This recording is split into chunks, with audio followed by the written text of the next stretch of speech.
सहेली।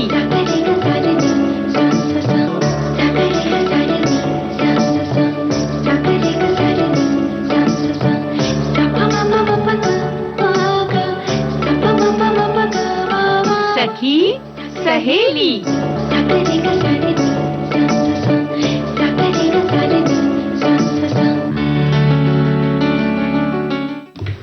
सभी सखियों और श्रोताओं को मंजरी वर्मा और चंचल वर्मा का नमस्कार। तो सखी सहेली में बहुत बहुत सभी का स्वागत करते हैं।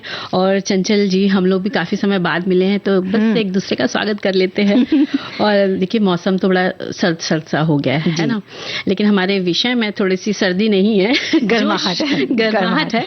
तो सबसे पहले अपने विषय बता देते हैं कि आज हम लोग बात करेंगे बिना सोचे समझे भरोसा करना। बिल्कुल, ये एक बड़ा मुद्दा है कि किसी भी अनजान अजनबी व्यक्ति पर भरोसा कैसे करें, क्यों करें और क्यों ना करें, कब करें। ये सब सोचने समझने वाली बातें हैं। और हमारे जो भी सुनने वाले हैं वो इस बारे में जरूर कुछ बातें हमें लिख रहे हैं और ज्यादा लिखेंगे, विस्तार से बात करेंगे। दूसरी बात करेंगे कि जो हमारी जरूरतें हैं उस पर भी कहीं ना कहीं एक नियंत्रण जरूरी होता है। हर चीज जो चाहिए वो तुरंत ही पूरी होनी चाहिए, ऐसा भी नहीं है। यानी आवश्यकताओं पर नियंत्रण के बारे में हम बात करेंगे। और चंचल, गीत मंजरी में हम बात करेंगे रूप के बारे में, है ना। तो इसके बाद हम लोग बात करेंगे नारियल की मलाई के फायदे, क्योंकि मौसम ही ऐसा है तो नारियल की मलाई तो सब खाते ही हैं, तो थोड़ा सा अपना इस्तेमाल भी कर लेंगे। बिल्कुल बिल्कुल भाई, सर्दियों के दिन होते हैं खाने पीने के पूरी तरह से लुत्फ लेने के, तो इसके भी लुत्फ उठाएंगे। फिलहाल बात करते हैं कि भरोसा बिना सोचे समझे करें ना करें, क्यों करें, कैसे करें। क्योंकि जिंदगी में इतने सारे उतार चढ़ाव मंजरी आते ही रहते हैं कि सामने वाले व्यक्ति समस्या से घबराकर कई बार भरोसा कर बैठते हैं, आगे पीछे का सोचते ही नहीं है। और ऐसे में होता यह है कि जो अजनबी है, जिस पर हमने भरोसा किया है, हो सकता है वो हमारी कमजोरी का फायदा भी उठा ले। बिल्कुल। और वहीं कभी कभी क्या होता है कि कोई सही भी होता है, तब भी आपको कोई दिक्कत नहीं होती है। फिर भी हम तो यही कहेंगे कि जरा सोच समझ कर भरोसा करें। जैसे चंचल, क्या होता है कि चीनी और नमक दोनों के रंग एक जैसे सफेद होते हैं, लेकिन दोनों का जो स्वाद होता है ना, उसमें बहुत फर्क होता है। और ऐसे ही लोग भी होते हैं, अपने आप को दिखाते कुछ हैं और अंदर से कुछ और होते हैं। इसलिए बिना सोचे समझे, बिना परखे किसी पर भी भरोसा नहीं करना चाहिए। तो इसी तरह से हमारे सुनने वाले भी लिखते हैं कि सखी सहेली के सारे विषय ही अच्छे हैं और बिना सोचे समझे भरोसा करना, इस पर वो लिख रहे हैं कि किसी को धन देना, किसी को महत्वपूर्ण जिम्मेदारी सौंपने से संबंधित कई अन्य कार्य भी हो सकते हैं। बिना सोचे समझे किया गया भरोसा कई बार नुकसान भी दे सकता है। इसलिए किसी पर भरोसा करने से पहले उस व्यक्ति की अच्छी तरह से जांच परख कर लेनी चाहिए कि वो भरोसे के लायक है या नहीं। बिल्कुल सही बात लिखी है। और इसी तरह एक और संदेश में लिखते हैं कि भरोसा एक ऐसा शब्द है जिसके बिना जीवन में एक कदम भी आगे बढ़ पाना मुश्किल है। लेकिन ये भी सच है कि धोखे जैसे शब्द भी भरोसे के साथ ही यात्रा करते हैं। जहां विश्वास है वहीं अविश्वास भी होता है। इसलिए बिना सोचे समझे किसी पर भरोसा नहीं करना चाहिए। इस बात पर मुझे एक बात याद आती है मंजरी, कि भरोसा सब पर कीजिए लेकिन सावधानी के साथ, क्योंकि कभी कभी खुद के दांत भी हमारी जीभ को काट लेते हैं। बिल्कुल सही कहा। और इसी तरह देखो चंचल, एक और संदेश हम पढ़ देते हैं कि बिना सोचे समझे भरोसा करना गैरों के लिए तो लगता है कि सोच समझ कर करे, पर अपनों पर भी सोच समझ कर भरोसा करना पड़ता है, तो फिर वो अपना कैसा। पर यह भी सही है कि भरोसा ज्यादातर हम अपनों पर ही करते हैं और वहीं अपने भरोसे को तोड़ते भी हैं। समाचार पत्र, सोशल मीडिया से जो भी बातें सुनने में आती है, तो यही लगता है कि अपनों पर भी भरोसा सोच समझ कर ही करना चाहिए। काहे ना वो अपना खून, चाहे वो अपना खून का रिश्ता हो, गैरों का दिया हुआ दर्द तो आप सहन कर सकते हैं, पर जब अपने आप का भरोसा तोड़ते हैं तो वो मौत से बढ़कर बड़ा दुखदाई होता है। बिल्कुल इन्होंने इस बात पर देखिए मंजरी जी, मेरा विचार ऐसे है कि जैसे भी आपने कहा कि अपने ही कई बार दिल तोड़ देते हैं, या अपनों से जब हमें ठेस पहुंचती है तब हम कहाँ पहुंचते हैं, सोशल मीडिया पर। और जरूरी नहीं कि सोशल मीडिया पर अगर हम जाकर कोई दोस्त बनाते हैं या किसी से जान पहचान अपनी बढ़ाते हैं तो वो अजनबी भी हमारे लिए सही साबित हो। सही हो भी सकता है, नहीं भी हो सकता है। बिल्कुल सही बात है, क्योंकि वहां जांचने परखने के कोई पैमाने हमारे पास नहीं है। तो ऐसी जगह जब आप अपनी कुछ चीजें अगर साझा कर रहे हैं तो जो बहुत निजी बातें हैं, खासतौर पर अपना फ़ोन नंबर, अपना पता, अपनी बहुत निजी बातें ये कभी साझा ना करें, क्योंकि यहाँ भी आपकी भावनाओं का दुरुपयोग हो सकता है। बिल्कुल हो भी जाता है, और कई बार हम उन लोगों पर भरोसा कर बैठते हैं जिसे जैसा कि हम जानते ही नहीं है, बिल्कुल अनजान है, कहीं मुलाकात हुई और दोस्ती कर ली और व्यक्ति सही नहीं है तो उसका खामियाजा भी भुगतना पड़ता है।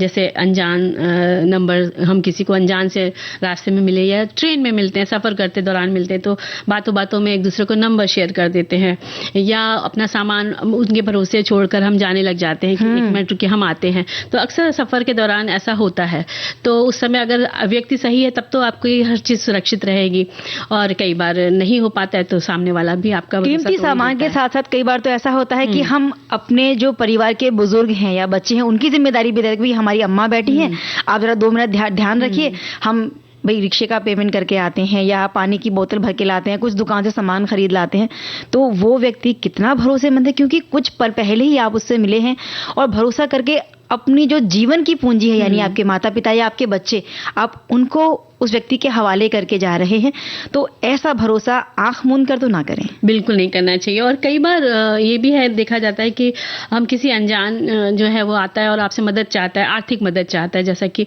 और पैसे के लेन देन के बाद मतलब आपसे ले लिया और हाँ दे जाऊंगा करके, और बाद में मालूम पड़ता है वो मुकर जाता है। तो इससे क्या होता है, आपने विश्वास भी किया और आपका भरोसा भी गया और आपको आर्थिक जो लॉस, मुकरना तो छोड़े मंजरी, कई बार वो व्यक्ति हमें दोबारा उस स्थान पर नजर ही नहीं आता, ऐसा होता है। ऐसे ही होता है। अच्छा, क्यों ना बीच में एक गाना सुन लिया जाए बातें करते करते? बिल्कुल सुन लेते हैं।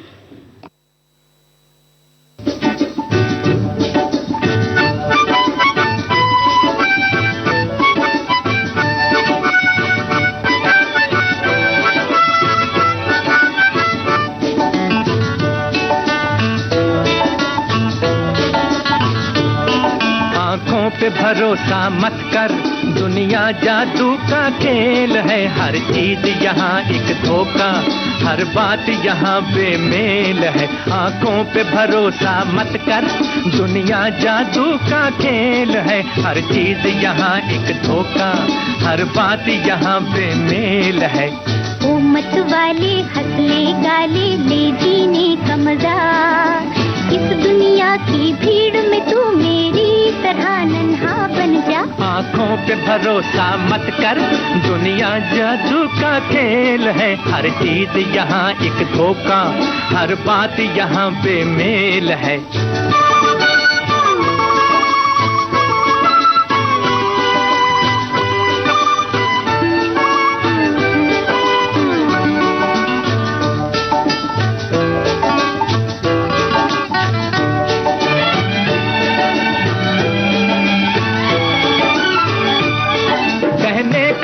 कहते हैं इस बात में क्या रखा है, पर ये तो कोई बतलाए क्या झूठा है क्या सच्चा है।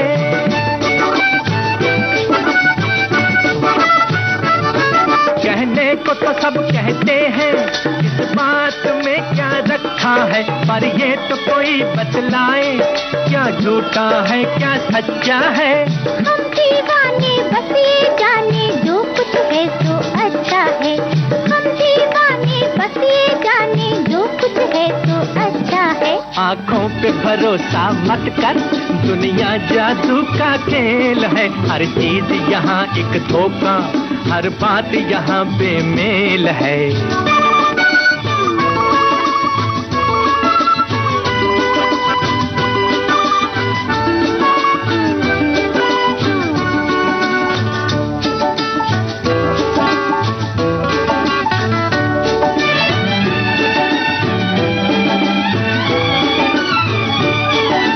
राह के हम सब राही, पहचान है ये पल भर की, कल तो जुदा कर देगी हमको लहर इस जीवन की।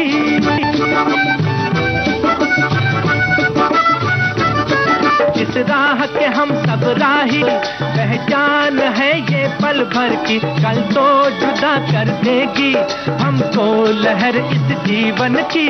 जीने वाले जी पहला ले, कल तो देंगे हम कल की, जीने वाले जी पहला ले, कल तो देंगे हम कल की। आँखों पे भरोसा मत कर, दुनिया जादू का खेल है, हर चीज यहाँ एक धोखा, हर बात यहाँ बेमेल है, आंखों पे भरोसा मत कर। तो भाई देखो, आंखों पर भरोसा मत कर, इन्होंने बोला है, लेकिन भाई भरोसा हमें अपने आंख कान सभी दिमाग पर सब पर रखना पड़ता है। बिल्कुल, कहते हैं ना ये दुनिया बड़ी अजीब है, यहाँ भरोसा किया भी जाता है, भरोसा तोड़ा भी जाता है, और ये दुनिया टिकी भी भरोसे पर ही है, लेकिन भरोसा ही हमारे कई बार कहते हैं ना कि चीज़ों को डगमगा भी देता है। और इस दुनिया में हम एक अजनबी की तरह आते हैं, फिर बहुत सारे रिश्तों से हम जुड़ते हैं। जिस घर में जन्म होता है हमारे लिए तो पहले माता पिता भी अजनबी हैं, फिर उनके साथ अपनापन बढ़ता है, अलग अलग रिश्तों से हम जुड़ते हैं, और कहते हैं किसी तरह से जिंदगी आगे बढ़ती है, विश्वास बनता है टूटता है, बनता है टूटता है, ये बार बार हमारे साथ होती रहती है। और देखो, एक चंचल संदेश आया है, उसमें लिखते हैं कि बिना सोचे समझे भरोसा करना, धन देने, किसी को महत्वपूर्ण जिम्मेदारी सौंपने से संबंधित या अन्य कोई भी कार्य हो, बिना सोचे समझे किया गया भरोसा नुकसान दे सकता है। इसीलिए किसी पर भरोसा करने से पहले उस व्यक्ति की अच्छी तरह परख कर लेनी चाहिए, ताकि वो वो भरोसेमंद है भी या नहीं। बिल्कुल, क्योंकि जो भले इंसान होते हैं या मीठे बोल बोलने वाले दोहरे चरित्र वाले व्यक्ति होते हैं, उन पर कई बार विश्वास करके हम धोखा खा जाते हैं। मंजरी जी, लेकिन ये बड़ी आम बात है, इसलिए खुद पर भरोसा रखें, ये सबसे बड़ी बात है। और देखो, एक संदेश में और लिखा है कि बिना सोचे समझे भरोसा करना वास्तव में आश्चर्यजनक है। कहा जाता है कि अक्सर ऐसा केवल आपसी प्रीति में हुआ करता है। सच भी है, इस मामले में लोग कहाँ सोचते समझते हैं। ये भी सुनने में आता है कि सोचकर जो किया जाए वो प्यार नहीं होता, और बिना सोचे समझे भरोसा कर ले, लेकिन नहीं, भगवान पर भरोसा बिना सोचे समझे ही होता है। माँ सीता ने भगवान राम को कहाँ देखा, लेकिन बिना देखे भी सुना और भरोसा बनाए रखा। लेकिन लौकिक वस्तुओं के क्रय विक्रय आदि कर्मों में देखकर ही नहीं, अपितु ठोक ठाक कर ही भली भांति परखते हुए भरोसा करना अनिवार्य और अपेक्षित भी है। और इसी तरह अगले संदेश में भी लिखते हैं कि भरोसा पाने के लिए सारी उम्र लग जाती है, खो तो क्षण भर में जाता है, भरोसा बनाए रखना एक तपस्या से कम नहीं है। बिल्कुल बात है, भरोसा यूं ही किसी पर नहीं बन जाता। भरोसा किसी का जीतना बड़ा मुश्किल होता है, लेकिन बड़ा आसान होता है उसे पल भर में तोड़ देना। तो अगर किसी ने आप पर भरोसा किया है तो ये भरोसा तोड़ने की हिम्मत या जरूरत ना करें तो बेहतर होगा। इससे सामने वाले का जब मन टूटता है, दिल दुखता है, तो ये नुकसान बहुत बड़ा होता है। और कहते हैं ना कि एक अदालत वहाँ ऐसी भी है जहाँ इंसाफ सबको मिलता है। बिल्कुल, तो ये आपके साथ भी कभी हो सकता है। तो जो हम चीज़ बोते हैं वही आगे हमें मिलती भी है। तो आप अच्छाई बोइए तो आपको अच्छाई ही मिलेगी, और अगर आप धोखा और बेईमानी बोएंगे तो आपके साथ भी धोखा बेईमानी हो सकती है।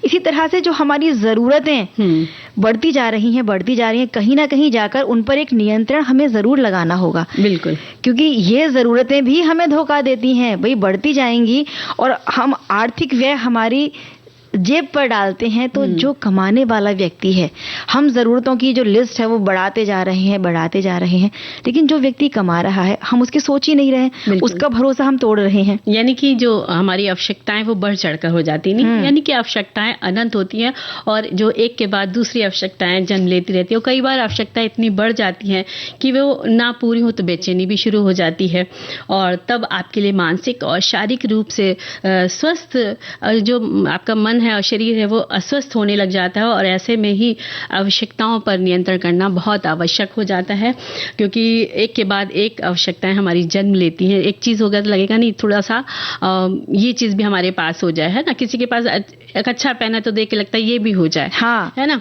और चंचल, अभी देखो हम लोग अंतराल का समय हो चला है, तो अंतराल के बाद मिलते हैं।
अंतराल के बाद एक बार फिर सभी का स्वागत है। और हम बात कर रहे थे आवश्यकताओं पर नियंत्रण की, तो इस पर हमारे सुनने वालों ने भी कुछ लिखा है। लिखते हैं कि भाई साहब, अगर यही हो जाए तो फिर मनुष्य देव की श्रेणी में ही आ जाएगा। आवश्यकता तो आवश्यकता है। हम लोग तो संचय में विश्वास करने वाले प्राणी हैं। हमारे भविष्य संवरते रहें, इस लोभ में अपरिग्रह को सदैव ही त्यागने वाले जीव हैं। भले ही सुई लगाकर भोजन करना पड़े, लेकिन मजाल क्या कि उपवास करें। और क्या कहें, अपनी आवश्यकता तो इतनी बड़ी हुई है कि हमारी पीढ़ी दर पीढ़ी कभी दुखी ना हो, इस बारे में सोचकर भी इस चीज को भी चरितार्थ करने में, अपना जीवन यापन करने में सभी लोग लगे हुए हैं। एक कथा है कि जो हमारी आवश्यकता से संबंधित है, जिसमें हमारे लोभ का भी जिक्र है। उसके अनुसार एक साधु झोंपड़ी बनाने की अभिलाषा से राजा के यहाँ पहुंचा। राजा को आश्चर्य हुआ कि साधु और झोंपड़ी। उन्होंने कहा कि सामने की जमीन है, शाम तक जितना दौड़ सकें आप सब आपका हो जाएगा। सुबह से लेकर शाम तक साधु लोभ में दौड़ता रहा और अंत में उसके लोभ का परिणाम ये हुआ कि उसने मात्र 5 गज जमीन ही पा सका हो। यही कहते हैं ना कि आवश्यकताएं बढ़ा चढ़ा ली। और चंचल एक संदेश में लिखते हैं कि साईं इतना दीजिए जामे कुटुंब समाए, मैं भी भूखा ना रहूं साधु ना भूखा जाए। ऐसा हमारे बड़े कह गए हैं, ऐसा ही सोचा था, ऐसे ही लोग करते थे। पर आज तो आवश्यकताएं अनंत हो गई हैं और उसके लिए कुछ भी करने के लोग तैयार रहते हैं। मन और आवश्यकता को उतना ही उड़ाइए कि उड़ने के बाद जब नीचे आए तो बहुत तकलीफ ना हो। बिल्कुल सही बात है। इसी तरह से आवश्यकताओं पर लिखा है हमारे सुनने वाले ने कि आवश्यकताएं असीमित होती हैं, एक की पूर्ति होती है तो दूसरी तैयार हो जाती है। इसीलिए जितनी चादर हो उतने ही पैर पसारने चाहिए। अगर हमने अपनी आवश्यकताओं पर नियंत्रण नहीं रखा तो मान के चलें कि हमारा विनाश भी तय है, हमारी बर्बादी तय है। ऐसा कई उदाहरण हमें अपने सामने ही देखने को मिल जाएंगे कि कई बार हम कर्ज लेकर अपनी जरूरतों को पूरा करने चलते हैं और कर्ज ना चुका पाने की स्थिति आगे चलकर बहुत ही खतरनाक बन जाती है। बिल्कुल सही बात है। और कई बार होता है कि हम सभी की कुछ मूलभूत आवश्यकताएं होती हैं, जैसे जीवन गुजारने के लिए भोजन, पानी, हवा और आश्रय की जरूरत होती है। बुनियादी जरूरतें तो यही हैं। अब तन ढकने को वस्त्र और घर चलाने के लिए रोजगार की जरूरत रहती है। लेकिन क्या होता है कि हम प्रतिस्पर्धा की दौड़ में हो जाते हैं और हमें लगता है कि नहीं, हमें इससे आगे और चीज़ें भी चाहिए। चाहे आपके रसोई की बात कर लो कि आपके पास सब कुछ है, लेकिन फिर भी कुछ सामान बाजार में देखेंगे तो लगेगा ये भी हो जाए, हमारे पास ये भी हो जाए, तो क्या होगा कि खर्चे का जो बोझ है वो उसके ऊपर पड़ेगा जो मेहनत से कमा रहा है। और इसी तरह से एक बड़ा विस्तारित सा, बहुत मतलब विस्तार रूप में इन्होंने इस बारे में लिखा है आवश्यकताओं के बारे में, लेकिन इसे हम थोड़ा सा समराइज करके पढ़ते हैं, थोड़ा सा छोटा करके पढ़ते हैं। लिखते हैं कि आवश्यकताओं पर नियंत्रण कर रखने के लिए कुछ जरूरी बातों का पालन किया जा सकता है। जैसे जरूरी चीजों की पहचान करें, अपनी प्राथमिकताओं को स्पष्ट रूप से पहचानें, थोड़ी सी बचत करें, खर्चे को नियंत्रण में रखें, अनावश्यक खर्च को कम करें, जरूरत की चीजों के बारे में योजनाएं बनाएं, थोड़ा संयम रखें, अपना बजट बनाएं और अब सब चीजों को संगठन करके चलें। बिल्कुल सही बात इन्होंने लिखी है कि आवश्यकताएं इसी तरह से अगर हम करेंगे तो बहुत कंट्रोल में हो जाती है ना। तो और भाई थोड़ा सा नियंत्रण अब हमें भी अपने पे रखना चाहिए। मुझे लगता है कि जो हमारे सुनने वाले हैं वो गीत का इंतजार कर रहे हैं।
तो देखो आवश्यकताओं की हम लोग बात कर रहे थे।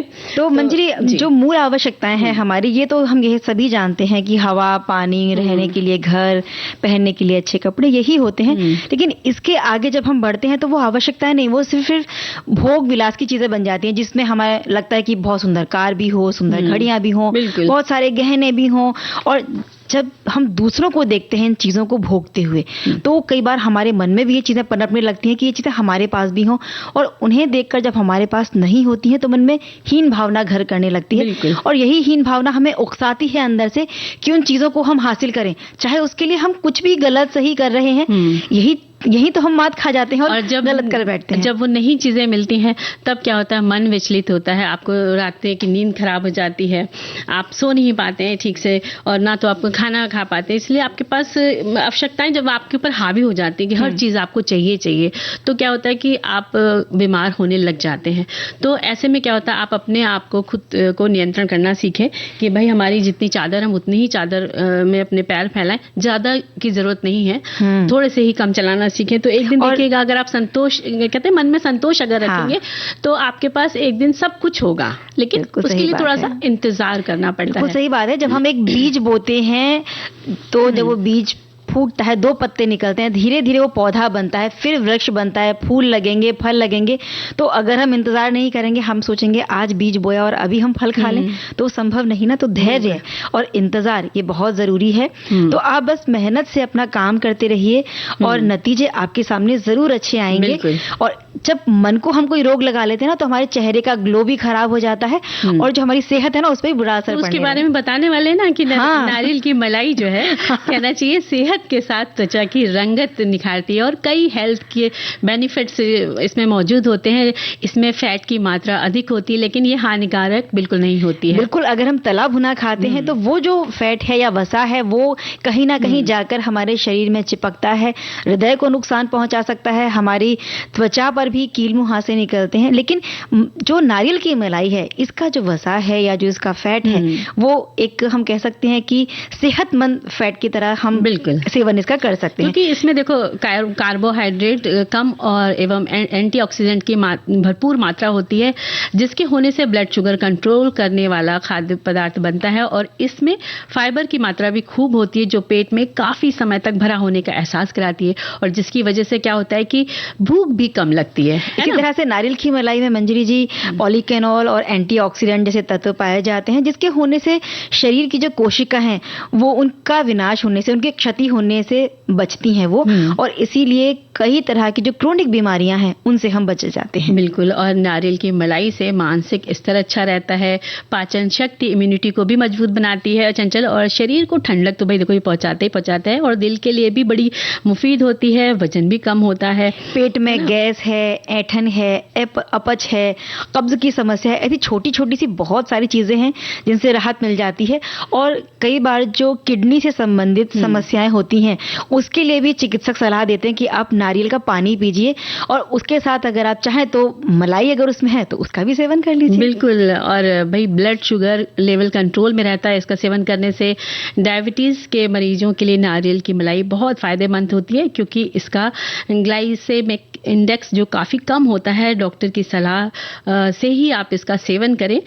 इसमें सैचुरेटेड फैट होता है, तो दिल दुरुस्त रहता है, और ये शरीर में गुड कोलेस्ट्रॉल को बढ़ाती है और बुरे कोलेस्ट्रॉल के स्तर को कम करती है। और त्वचा पर इसे अगर आप लगाते हैं तो कील मुहासे, झुर्रियाँ, झाइयाँ, इनसे भी निजात मिलती है। टैनिंग और जो बढ़ती हुई उम्र है उसका रूखापन वो भी कम होता है। तो इस तरह से त्वचा की समस्याओं में भी बड़ा लाभ मिल जाता है। और गर्भवती महिलाएं भी अगर इसका सेवन करती हैं तो उनके लिए बड़ा सेहतमंद है, उनके अंदर जो पल रहा भ्रूण है उसे भी सेहतमंद रखता है। बिल्कुल सही बात है। और जो नारियल की मलाई होती ना चंचल, उसमें नेचुरल मॉइस्चराइजर होता है। जैसे आप 1 चम्मच मलाई ले लीजिए, उतना ही उसमें नारियल पानी ले लीजिए और कुछ बूंदे गुलाब जल के मिलाकर आप इसको चेहरे पर लगा लीजिए, तो आपका चेहरा जो है वो बड़ा खिला खिला सा लगेगा। यानी कि आप इसे त्वचा की बाहरी तौर पर भी रंगत ला सकते हैं, और अगर इसका सेवन करते हैं तो फिर भी इसके फायदे मिलेंगे। वो जो ग्लो है आपकी स्किन पर निकल कर सामने आएगा। तो जो बढ़ती उम्र है उससे जब होने वाली झुर्रियां हैं उनसे छुटकारा मिल जाएगा। और देखो आजकल सर्दियां है ना, तो सर्दियों में अगर पानी से हाथ धोने का मन नहीं करता है ना, ना नहाने लगेगा, अरे कम धोना पड़े मुंह, तो उसमें अगर आप ये चीज लगा लेंगे तो जो आपको सर्दी से जो रूखापन आ जाता है कई बार, तो उसमें आपको बड़ा फायदा मिल जाएगा। ऐसे घरेलू नुस्खे कई बार हमें, जब हमारे पास समय की कमी है या हमें लगता है कि कुछ आर्थिक समस्या है, तो पार्लर जाने के खर्च जो हमारे ऊपर आ जाते हैं उनसे भी हम बच सकते हैं। तो एक छोटी सी होम रेमेडी ऐसी भी है कि 2 चम्मच मलाई, थोड़ी सी मुल्तानी मिट्टी लगाकर चेहरे पर इसे लगाएं, और जब सूख जाए तो नारियल का पानी में एक रुई का फाया बनाकर उससे आप धीरे धीरे मुल्तानी मिट्टी और इसको निकाल दीजिए और चेहरा फिर कुनकुने पानी से धो लीजिए, तो भी चेहरे पर एक अलग निखार और चमक आ जाती है। क्या बात है। और सनबर्न और रैशेस की जो परेशानी होती है वो भी दूर होती है। अगर सनबर्न में आप क्या करिए कि नारियल पानी से चेहरा धो लीजिए, अब नारियल की मलाई, उसमें एलोवेरा जेल और चुटकी भर हल्दी मिलाकर आप इसे लगाएंगे तो जो रैशेस पड़ जाते हैं वो भी ठीक होने लग जाते हैं। यानी कि नारियल की मलाई बड़ी काम की है ना, आम के आम गुठलियों के दाम है ना। ये तो वही बात हो गई कि भाई आपको सेहत को भी दुरुस्त रखेगी और आपकी सुंदरता को भी निखार के रखेगी। बिल्कुल रूप जो है ना आपका निखरा निखरा लगेगा। हम बात करेंगे रूप के बारे में भी, क्योंकि गीत मंजरी का विषय ही हमारा रूप है, लेकिन फिलहाल तो समय है एक अंतराल का।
कार्यक्रम चल रहा है सखी सहेली। अंतराल के बाद फिर हाजिर हैं आपकी सखियां चंचल और मंजरी वर्मा, और अब सुनते हैं एक प्यारा सा गीत।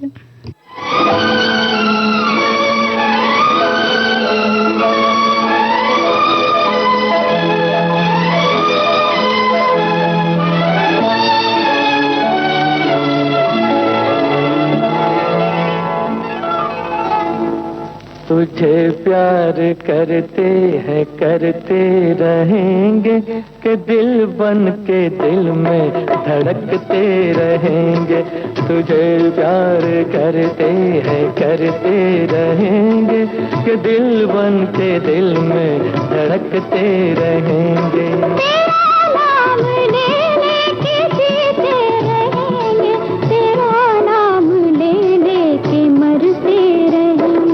तुझे प्यार करते हैं करते रहेंगे कि दिल बन के दिल में धड़कते रहेंगे।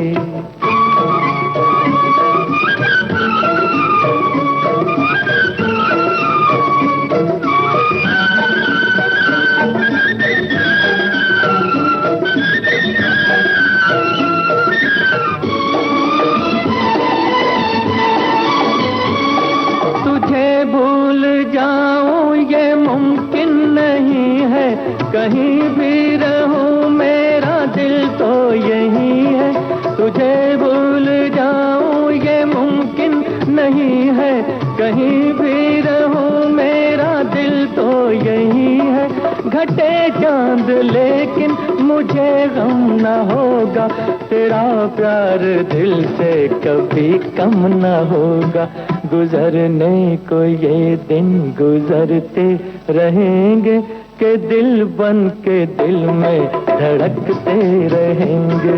तेरा नाम ले लेके जीते रहेंगे। तेरा नाम ले लेके मरते रहेंगे। तुझे प्यार करते हैं करते रहेंगे के दिल बन के दिल में धड़कते रहेंगे।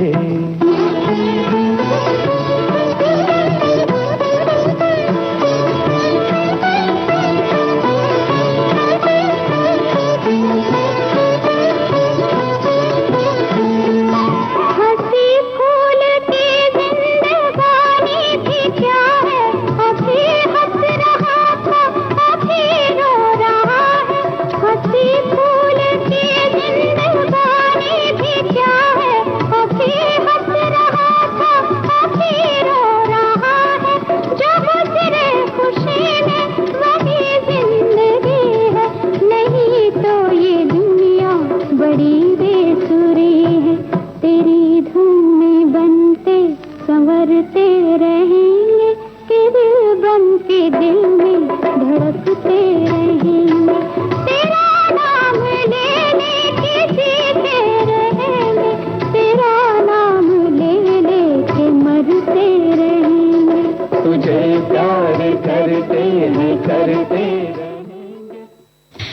मंजरी जी देखिए ना, गीत मंजरी का विषय हमने लिया है रूप। तो तन और मन दोनों में रूप होता है और दोनों का ही रूप सुंदर होना चाहिए।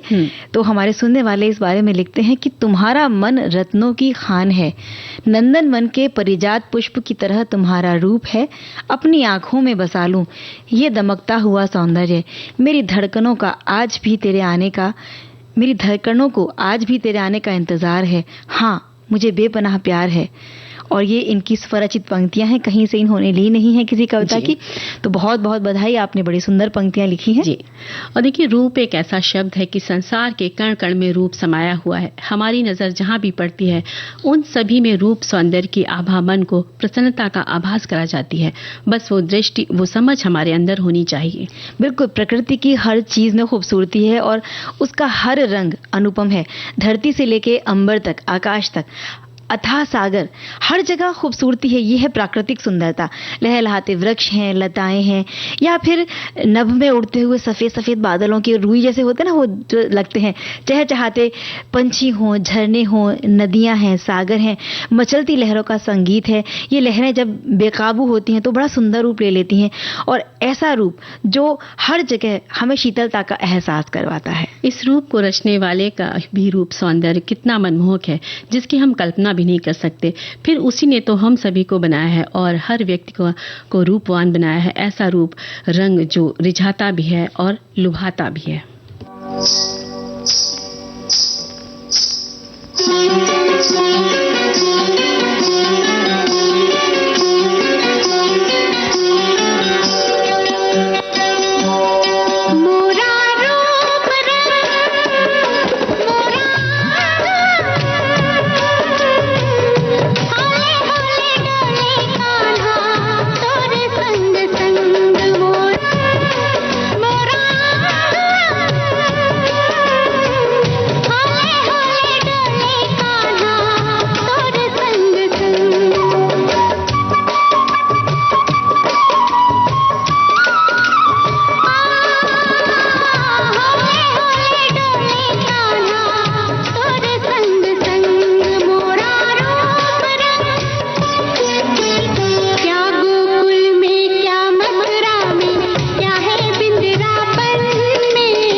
इस जिंदगी में हम बहुत सारे अनेक अनेक रूपों से गुजरते हैं। जो जिंदगी के रूप हैं, उतार चढ़ाव हैं, और इसी तरह से नर नारी के भी कई रूप होते हैं। नारी का कई बार हम अलग अलग रूप देखते हैं। कभी माँ, बहन, पत्नी, सखी के रूप में वो अपना अपना किरदार निभाती है। उसी तरह से नर यानी पुरुष भी पिता, भाई, पति, एक दोस्त के रूप में अलग अलग रूपों में अपना किरदार निभाता है। कहीं ममता है, प्यार की छाँव है, कहीं कहीं उनका व्यक्तित्व इन रूपों में निखर कर आता है हमारे सामने। और वैसे ही कई बार कई तरह की बातों के भी कई रूप होते हैं, व्यवहार को भी कई रूप होते हैं, रिश्तों के भी कई रूप होते हैं। कभी वही मन को भाते हैं, कभी सुख की छांव लुटाते हैं, कभी वही उम्र रूप मन को सुख दुख दे जाते हैं। किस रूप में ढलना है ये हमें भी सोचना होगा। ऐसा रूप अपनाएं कि उसकी खुशबू फैलने लगे। रूप सुहाना लगता है, चांद पुराना लगता है, तेरे आगे कौन जानम। रूप सुहाना लगता है, चांद पुराना लगता है, तेरे आगे कौन जानम। तू भी क्या चीज है, हर दिल अजीज है, दिल चाहे देखे तुझे हम हरदम। तू भी क्या चीज है, हर दिल अजीज है, दिल चाहे देखे तुझे हम हरदम। रूप सुहाना लगता है, चांद पुराना लगता है, तेरे आगे ओ जानम। रूप सुहाना लगता है, चांद पुराना लगता है, तेरे आगे ओ जानम।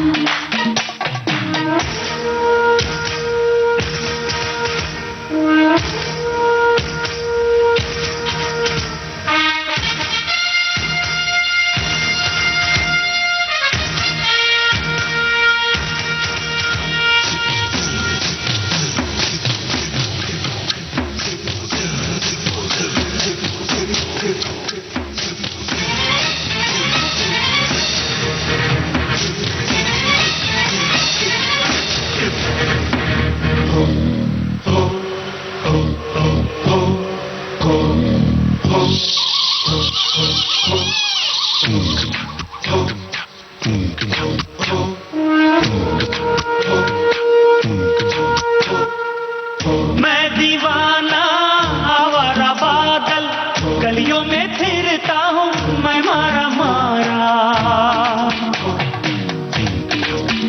हो मैं दीवाना आवारा बादल, गलियों में फिरता हूँ मैं मारा मारा। महलों की तू रहने वाली, कैसे बनूंगा तेरा सहारा। फिर भी न जाने दिल क्यों न माने, हर दिन हर पल तुझको पुकारे। रूप सुहाना लगता है, चांद पुराना लगता है, तेरे आगे ओ जानम। अरे रूप सुहाना लगता है, चांद पुराना लगता है, तेरे आगे ओ जानम। हो तू भी क्या चीज है, हर दिल अजीज है, दिल चाहे देखे तुझे हम हरदम। रूप सुहाना लगता है, चांद पुराना लगता है, तेरे आगे ओ जानम। हर रूप सुहाना लगता है, चांद पुराना लगता है, तेरे आगे ओ जानम।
चीज है, हर दिल अजीज है, दिल चाहे देखे तुझे हम हर दम।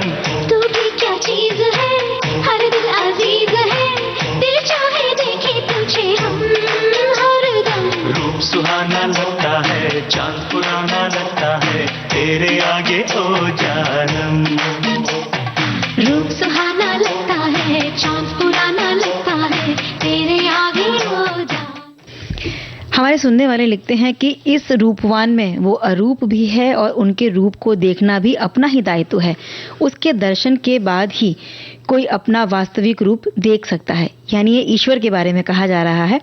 अन्यथा दृश्यमान जगत में तो मृग मरीचिका से ही भरे हुए रूप हमें दिखाई देते हैं। बिल्कुल सही बात है। रूप, चेहरा, सुंदरता, सूरत, प्रकार, प्रकृति भेद, संरचना, स्वभाव और आकार सभी में है।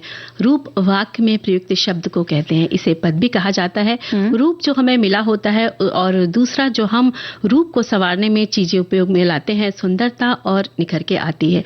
यानी जो हमें प्राकृतिक रूप से मिला होता है वो, और जो हम अपनाते हैं। बिल्कुल। और लेकिन कहते हैं ना कि रूप तो वही सुंदर है जो मन से भी सुंदर हो। रूप अपने संग कई भावों को, कई एहसासों को लेकर चलता है, जिसे साधना पड़ता है। रूप सर चढ़कर भी बोलता है, ऐसा भी कहा जाता है, और अहंकार भी हमारे अंदर ये कई बार ले आता है। वहीं रूप में सादगी का कमल जैसा भी रूप खिलता है और रात की रानी जैसा भी रूप हमारा महकता है। हारेगा जब कोई बाजी, तभी तो होगी किसी की जीत। दोस्त यही दुनिया की रीत, तुम्हें मुबारक मन का मीत। रूप तेरा ऐसा दर्पण में ना समाए, रूप तेरा ऐसा दर्पण में ना समाए। खुशबू तेरे तन की मधुबन में ना समाए। ओ मुझे खुशी मिली इतनी, ओ मुझे खुशी मिली इतनी कि मन में ना समाए। पलक बंद कर लूं कहीं छलक ही न जाए। रूप तेरा ऐसा दर्पण में ना समाए। खुशबू तेरे तन की मधुबन में ना समाए। ओ मुझे खुशी मिली इतनी, ओ मुझे खुशी मिली इतनी कि मन में ना समाए। पलक बंद कर लूं कहीं छलक ही न जाए। रूप तेरा ऐसा दर्पण में ना समाए। खुशबू तेरे तन की मधुबन में ना समाए।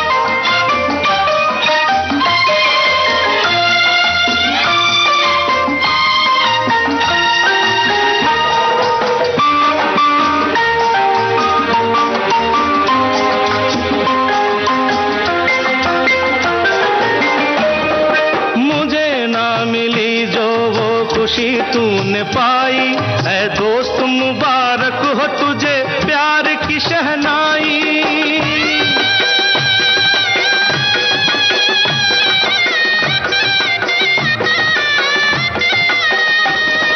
मुझे ना मिली जो वो खुशी तूने पाई ऐ दोस्त, मुबारक हो तुझे प्यार की शहनाई। दुआ मेरे दिल की, दुआ मेरे दिल की दामन में ना समाए। तुझे प्यार मिले इतना जीवन में ना समाए। मुझे खुशी मिली इतनी, ओ मुझे खुशी मिली इतनी कि मन में ना समाए। पलक बंद कर लूं कहीं छलक ही न जाए। रूप तेरा ऐसा दर्पण में ना समाए। खुशबू तेरे तन की मधुबन में ना समाए।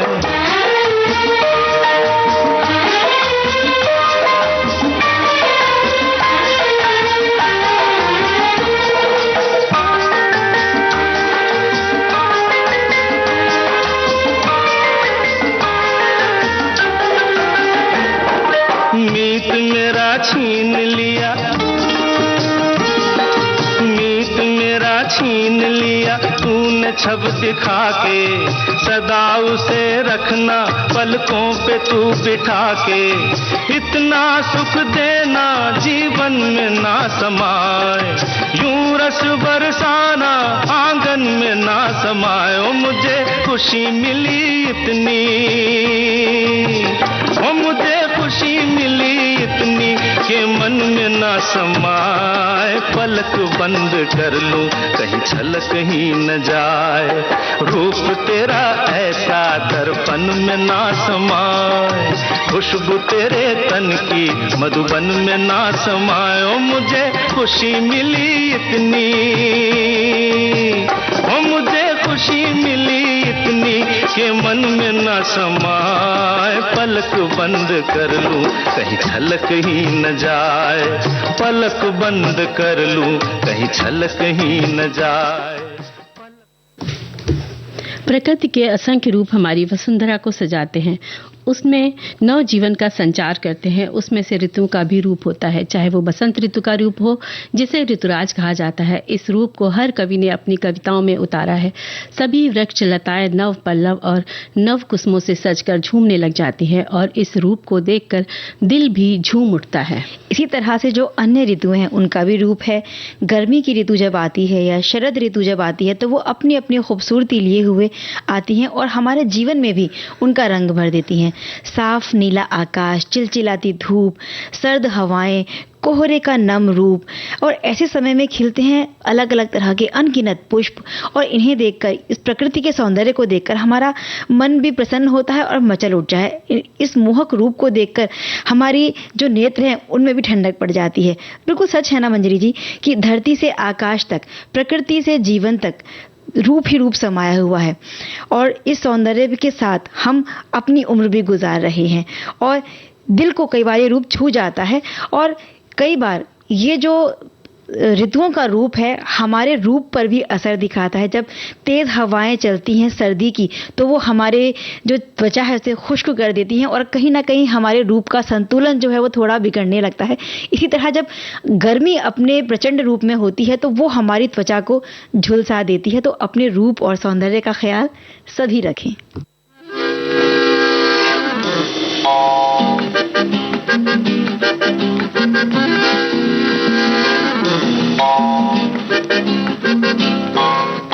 रूप तेरा मस्ताना, प्यार मेरा दीवाना, रूप तेरा मस्ताना, प्यार मेरा दीवाना, भूल कोई हमसे ना हो जाए।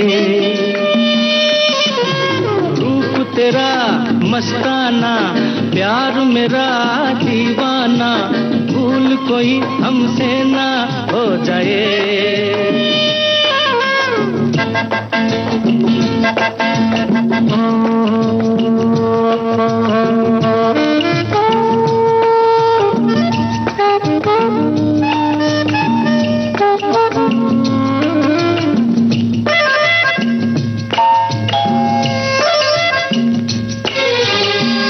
रात नशीली मस्त समा है, आज नशे में सारा जहां है। रात नशीली मस्त समा है, आज नशे में सारा जहां है। आए शराबी मौसम बहकाए, रूप तेरा मस्ताना, प्यार मेरा दीवाना, भूल कोई हमसे ना हो जाए।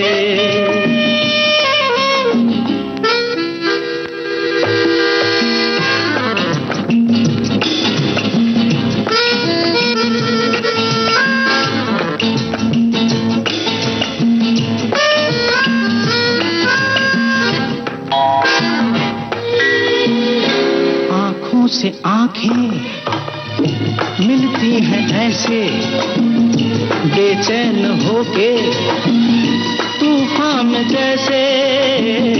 आँखों से आँखें मिलती हैं ऐसे, बेचैन होके तूफान जैसे मौज कोई साहिल से टकराए, रूप तेरा मस्ताना, प्यार मेरा दीवाना, भूल कोई हमसे ना हो जाए।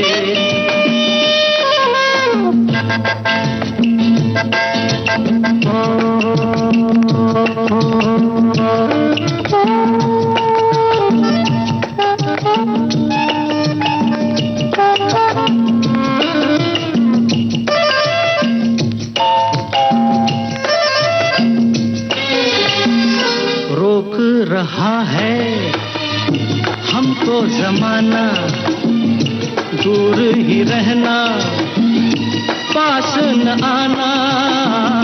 रोक रहा है हमको जमाना, दूर ही रहना, पास न आना। कैसे मगर कोई दिल को समझाए, रूप तेरा मस्ताना, प्यार मेरा दीवाना, भूल कोई। तो देखो चंचल हमारे संदेश में लिखते हैं कि लौकिक रूप अपने अवस्थाओं में रहने से विरही होता है, लेकिन इस विरही में रहने वाले उस अविरही के रूप के दीदार के बाद के रूप को भी सोचिए। प्रकृति तो भौतिक और नश्वर है, लेकिन इसमें ही अलौकिक के दर्शन का भी सौभाग्य है। बिल्कुल, ये जो बातें हैं अलौकिक रूप की बात की गई है, ये जो परमात्मा है, ईश्वर है, भगवान है, रब है, अल्लाह है, वाहिगुरु, कितने नामों से इसे हम जानते हैं, उसी के रूप की बात कही गई है। और उसका रूप किसी ने यूं देखा नहीं, हम अपने मन में उस रूप की एक कल्पना बनाते हैं, उसके दर्शन करते हैं, और वाकई में वो रूप अलौकिक है। और अगर हम अपने रूप की बात करें तो यहाँ हमारे सुनने वाले लिखते हैं कि रूप यानी बाहरी विशेषता पर हमें अपने स्वरूप को निखारना चाहिए, यही असली पहचान है। तो ये कर रहे हैं व्यक्तित्व को निखारने की बात। एक रूप है जो हमें, या रंग रूप जो हमें परमात्मा ने देकर भेजा है, जिस रूप में हम जन्मे हैं, और एक व्यक्तित्व को हम निखार सकते हैं। बिल्कुल। तो अब समय बिल्कुल समाप्त हो चुका है, तो हम लोग अपने अपने सभी लोग मिलकर के सुंदर से रूप को निखारेंगे और लेते हैं सखी सहेली कार्यक्रम से विदा। तो मंजरी वर्मा और चंचल वर्मा का नमस्कार।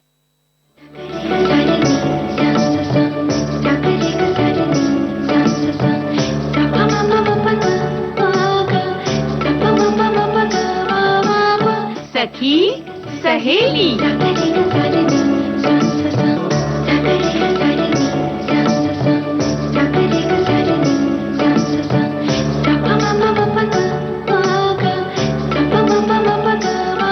सखी सहेली।